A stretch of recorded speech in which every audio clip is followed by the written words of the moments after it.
সন্ধ্যার আকাশ তখন কালো মেঘে ঢাকা। যতদূর চোখ যায় গ্রামের পথে কারো দেখা নেই, কিন্তু এমন গুমোট আবহাওয়ার মধ্যেই একটি দোকান খোলা। দোকানের ভেতরে সুরেশ। সে তার মধ্যবয়সী শরীর নিয়ে দাঁড়িয়ে আছে দু পায়ে ভর দিয়ে। তার ভেজাল মেশানো তেল, ডাল আর বেশি দামে বিক্রি করা চালের হিসেবে সে এখন মগ্ন। তার মুখে এক ধরনের আত্মতৃপ্তির হাসি, সাথে লোভের হাসি। এই অর্থ উপার্জনের নেশা তাকে সমাজের চোখে প্রতিষ্ঠিত করেছে, কিন্তু মনের ভেতরটা করে দিয়েছে পাথরের মতো শক্ত। ঠিক সেই সময়ই দোকানের বাইরে এসে দাঁড়ায় গ্রামের গরিব যুবক নিতাই। তার জামা কাপড় ছেঁড়া, চোখে মুখে গভীর হতাশা। সে এসেছে এক বুক আশা নিয়ে, তার অসুস্থ মায়ের জন্য সামান্য কিছু খাবার চাইতে। সুরেশ কাকা, একটু শুনুন। কে? এত সন্ধ্যায় কি চাস? দেখছিস না হিসেব করছি। যা যা। কাকা, আমার মা অসুস্থ। কাল থেকে পেটে কিছু পড়েনি, ওষুধগুলোও শেষ। একটা দিনের জন্য শুধু সামান্য কিছু চাল আর ডিম দেবেন, পরে কাজ করে সব শোধ করে দেবো কাকা, কথা দিচ্ছি। কি বিনামূল্যে? তুই তো রোজগার করিস না, কাজ করবি? তোর মতো গরিবের আবার কিসের কাজ? শোন নিতাই, এই দোকান কোনো ধর্মশালা নয়। বিনা পয়সা এখানে কিচ্ছু পাওয়া যায় না। কাকা, বিশ্বাস করুন, মা যদি এই রাতে কিছু না খায়, কাল সকাল পর্যন্ত হয়তো বাঁচানো যাবে না। আপনি তো আমাদের শেষ ভরসা। শেষ ভরসা হলে আমি কি করব? আমার দোকানে ধারে চলে না। ছোট লোকদের হলো যত মিথ্যা বাহানা।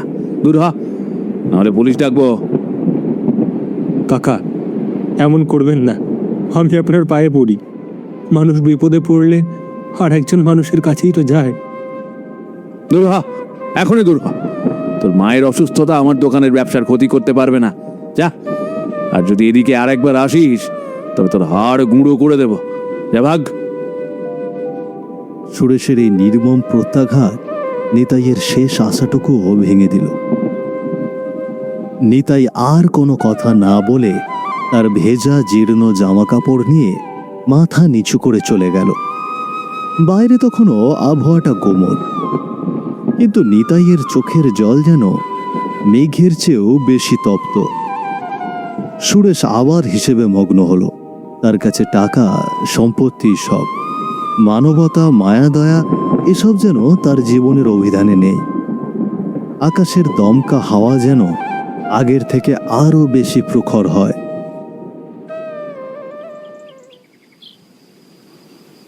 তীব্র ঝাঁঝা রোদ, চারপাশে রোদে পড়া হলুদ হওয়া, পুরনো গাছপালা, উঠোন জুড়ে নীরবতা। অনেক বছর আগের কথা, যখন সুরেশ সবেমাত্র তার গ্রামে ব্যবসা শুরু করেছে এবং বুনতে শুরু করেছে তার লোভের বীজ।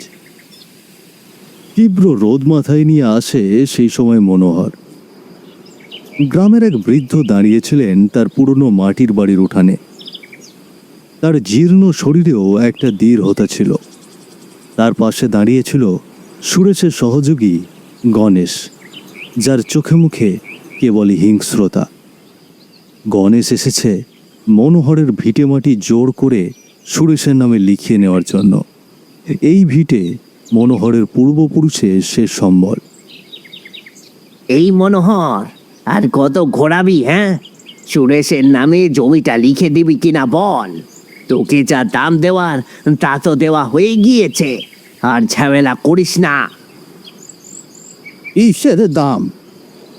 একটা পয়সাও তো আমি পাইনি। এ আমার বাপ দাদার ভিটে গণেশ, আমি এটা কারো হাতে তুলে দেব না। আমার ছেলে মেয়েরা কোথায় থাকবে? তোর ছেলে মেয়ে তারা কোথায় থাকবে? তা সুরেশ দেখবেন না? তার এই জমির দরকার, সে এখানে বড় গুদাম তৈরি করবে। তুই বুড়ো হয়েছিস, আর কতদিন বাঁচবি? যা পাচ্ছিস তাই নিয়ে সরে পড়। তোরা এত লোভী কেন?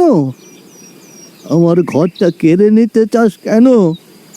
এটা আমার শেষ আশ্রয়। এই ভিটে থেকে আমি নড়ব না। সাহস কত বড়, সুরেশের কথার উপর কথা বলছিস? শোন বুড়ো, ভালোই ভালোই যদি কাগজে সই না করিস তবে তোকে এখান থেকে ঘাড় ধরে একেবারে বের করে দেব। দরকার হলে মেরে মাটিতে পুঁতে দেব।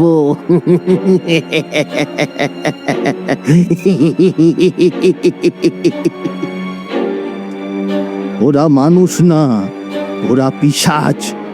আমার যদি কিছু হয় তবে ভগবান তোদের বিচার করবে। আমি সই করব না। কাল সকালে আবার আসবো। যদি সই না করিস তবে তোকে আর তোর পরিবারকে গ্রাম ছাড়া করব, বুঝলি?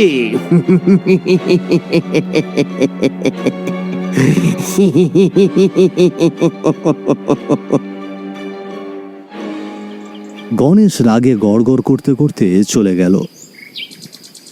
মনোহর তার বাড়ির দিকে তাকিয়ে রইলেন, তার চোখে জল। তার সেই ভিটে যেখানে তার ছেলেমেয়েরা বড় হয়েছে, আজ তা হতে চলেছে হাতছাড়া। এই ঘটনা ছিল লোভের প্রথম এবং সবচেয়ে বড় পাপের সূচনা। সেই দিন মনোহর অসহায়ভাবে বুঝেছিলেন এই সমাজে গরিবের কোনো আশ্রয় নেই। তীব্র রোদ, তার কপাল বেয়ে গড়িয়ে পড়া অসহায়তার ঘাম। অতীত ঝেড়ে বর্তমানে আসা যাক। এই হলো সুধীরের চায়ের দোকান। দোকানের বয়স আজ 20-তে পা দিল। বাইরে তখন ঝিরঝিরে বৃষ্টি। দোকানের ভেতর কেরোসিনের বাতির নরম আলো, সাথে গরম চায়ের মিষ্টি গন্ধ। রাত তখন গভীর। গ্রামের একমাত্র চায়ের দোকানটা তখনও খোলা রেখেছে সুধীর। এমন সময় বৃষ্টিতে কাক ভেজা শরীর নিয়ে কাঁপতে কাঁপতে দোকানের বেঞ্চে বসলেন এক তরুণী। নাম তার কমলা। তার শাড়ির আঁচলে লেপ্টে আছে ভিজে শরীর, হাতে একটা ছোট পুঁটলি, যেখানে তার জীবনের শেষ সম্বলটুকু রাখা। তার চোখে মুখে গভীর বিষাদ আর শূন্যতা। সুধীর দাদা, আমাকে কি একটা রাত এই দোকানে থাকতে দেবেন? বাইরে খুব বৃষ্টি। বৃষ্টি কমে গেলে আমি কাল সকালেই চলে যাব। এসো মা, এসো এসো। এ হে, ভিজে গিয়েছো তো। তুমি এখানে বসো বসো। এখানে কিছুক্ষণ তুমি বিশ্রাম নাও। তোমাকে দেখে তো খুব মায়া হচ্ছে। তুমি চা খাবে? আচ্ছা, তোমার এরকম দুরবস্থা কেন? তুমি কে, আর তুমি কোথা থেকেই বা এসেছো? আমার নাম কমলা, আর কোথা থেকে এসেছি তা জেনে আর কি হবে দাদা? আমার আর কোনো ঠিকানা নেই। আমার স্বামী, সে আমাকে ঘর থেকে বের করে দিয়েছেন। আমাদের ঘর ভিটে সব খেয়ে দিয়েছেন। আমার এখন আর বেঁচে থাকার কোনো অবলম্বন নেই। এ কি বলছো মা? নিজের স্বামী এমন কাজ করলো? তুমি কোনো প্রতিবাদ করনি? প্রতিবাদ করে আর কি হবে? তার অনেক পয়সা, তার কথা সবাই শোনে। আমি তো একা গরিবের মেয়ে।